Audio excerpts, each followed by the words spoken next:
Once, in a small village, there lived a poor boy named Cato. He worked on the street and did any work as he had to earn money for school and rent, and he also helped his mother to buy food. One day, while doing his usual daily routine, he was very tired and hungry. He looked in the direction of the nearest bakery where they were selling delicious buns he once tasted, and he really liked them. He wanted to buy some buns, so he decided to go into the bakery. This is what he deserved after his long day at work.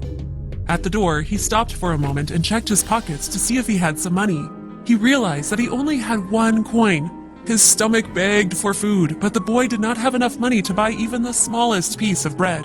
So he decided to continue going on without food, but his hunger tormented him, and it was so strong that he decided to do something to make him feel extremely embarrassed and ashamed. But the wild hunger pushed him to ask for food in the next house.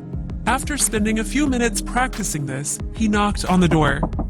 When it opened, the boy could not do what he had intended to do. When a sweet young girl opened the door, the boy, getting nervous and not knowing what to do, asked for only a glass of water instead of some food.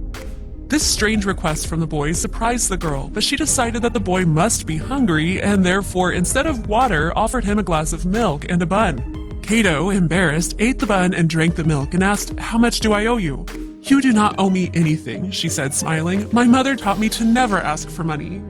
"Thank you very much," the boy answered. When he left the house, he not only felt stronger, but he also felt that his faith in people had grown greatly. This girl's gesture motivated him to continue going and to achieve his goal. He dreamed of finishing his studies and becoming a successful person in order to be able to help his mother and all the other people who needed him.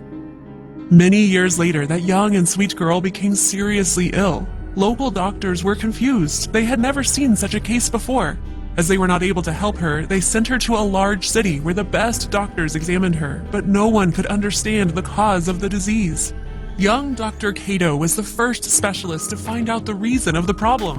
When he saw the name of the village where the patient had been brought from, it aroused his curiosity and he decided to go and see her. On the way, he kept thinking about it, and although the man could not even imagine who the report was talking about, he quickly walked to her.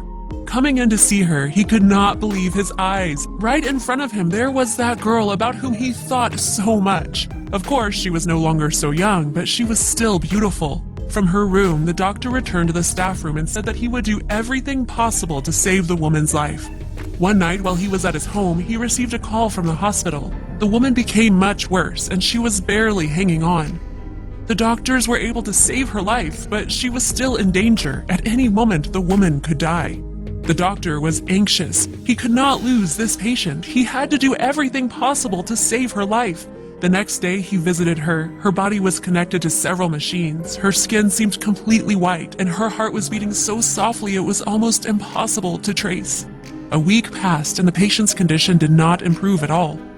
Dr. Cato was already about to lose hope. Whatever treatment was prescribed to her, the woman did not get better at all. He decided it was time to disconnect her from the life support devices.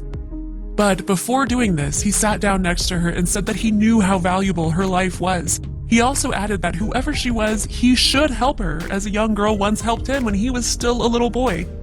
The man was about to leave, but having finished his words, he saw the woman move her finger. It meant that there was hope. After several weeks, a signal appeared that the patient did not want to die either. She wanted to live with all her heart, and she was not going to give up. The doctor got up and left the room with a smile on his face. He could do it. He could save her.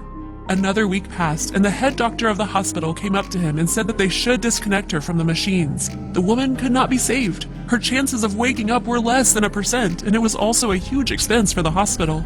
Dr. Cato tried asking the head doctor not to do this, and he asked him to give him one last chance. He promised that in just a few days she would come to her senses. Although he was not quite sure about it, at least he had some more time to help her.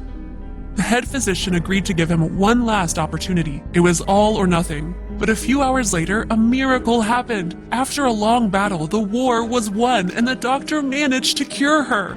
Within 2 weeks, the woman recovered completely. When she was ready to go home, Dr. Cato asked the hospital staff to show him the bill for the treatment. It was huge, but with a slight smile on his face, the man wrote something on the bill before it was given to the woman. One of the nurses gave her the bill. However, the woman was very afraid to look at the total amount of money because she did not have very much. Surely the bill for the treatment was so large that she would have to work to pay it off for the rest of her life. Finally, the woman looked at the bill. However, she immediately noticed something strange. At the end of the bill, it was written, "Paid by a glass of milk and a bun. Sincerely, Dr. Cato." She could not believe it. The doctor who saved her life was that little boy who had knocked on her door one day and asked for a glass of water. Tears ran down the woman's face.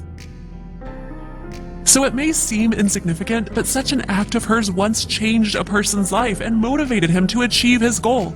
If the girl had not helped the boy in a difficult situation, perhaps he would have never become the doctor who saved her life.